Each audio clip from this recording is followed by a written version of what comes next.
Hi, my name's Alex Lucking, and I'm a senior at the Jepson School of Leadership and the Robin School of Business, and joining me today is Roland G Fryer Jr. Dr. Fryer is a Henry Lee Professor of Economics at Harvard University and the Faculty Director of the Education and Innovation Laboratory. Dr. Fryer, thanks for being with us today. Great, thanks for having me. A lot of your work has been based on education, but also in inequalities that we see today. How do you think those two are paired together? Well, education is, a big underpinning of the inequality that we see. Since the 1980s, there's been a real, what an economist would call premium on skills. So the market pays higher prices for those who have more education, more skills, more adaptability.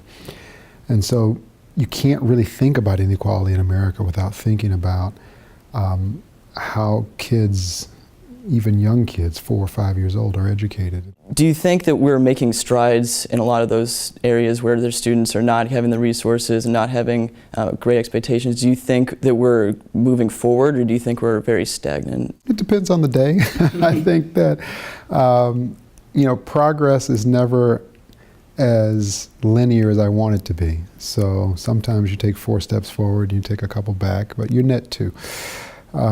Yeah, we're making progress, and on particularly on the science of learning. I don't think it's too bold to say we kind of know what to do for kids, particularly in disadvantaged areas. The key is, I'm not so sure that we have the political will to do it. And then shifting gears a little bit, growing up in Texas to getting a PhD from Penn State by the time you're 25 to getting tenure from Harvard at age 30, what was that whirlwind like? It was a little bit like landing on the moon. It was a little different. I have a 4-year-old named Eleanor, and she's tremendous, and she's very smart, and thanks to her mother, and she speaks 3 languages and things like that. But she grows up in a very different environment than I grew up in, and so she attends a really, really fantastic school in Massachusetts, and as part of their pre-kindergarten or pre-K routine, putting up 2 fingers by the teacher means to be quiet. And so I took her to the bus stop 2 days ago, and I was loading her up on the bus, and a friend of mine was pulling off, another individual who has a similar story to mine. He grew up in the South. He's now a professor at our law school. He reaches his hand out of the door to tell me peace out, and so he sticks his 2 fingers in the air, and my daughter's completely confused. And she looks at me and she says, "Dad, why is Mr. Sullivan telling us to be quiet?" And I thought, oh my gosh, like this is so different. I mean, the move from Texas to here and the environment that I grew up in versus the one that my children are growing up in probably couldn't be further from each other. But you asked a very general question, and the answer is, the ride along has been bumpy. There's not been a golden road, but I think it has really given me some intuition. Hopefully it gives me some perspective. It certainly gives me an unyielding, not just desire, but passion to change the odds for some of the kids that I grew up with. I can't afford to be in a political party. I mean, it would be silly. I don't need anyone to tell me what to think. I need science to tell me what policies we should do.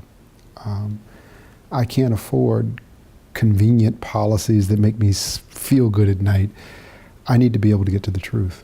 And those 2 communities have really driven my 10-year quest to understand race in America. Mm-hmm. And just lastly, where along that path, going from Texas to Penn State, were you inspired to pursue higher education? And did you know the whole time that you wanted to make a change with inequality, or was that something that came along the way? I was just kind of plodding along. I really loved economics. My first economics class, I fell in love with the subject.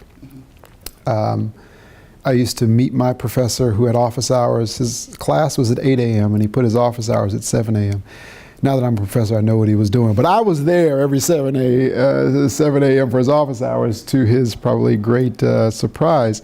And so I've loved it from there. But I had no idea I wanted to pursue economics as a career, much less inequality as a field. When I applied to graduate school, I applied to education schools, law schools, economics. And the only reason I chose economics was not because of any deep insight. It was because I had a fear of commitment. Like I was like, if I do law, I can't really do economics. But if I do economics, I can do a sprinkling of the others. So no, this was not pre-planned. It may have been preordained, but it wasn't pre-planned. Dr. Fryer, thank you so much for being with us today. Thanks, bud. Really appreciate it.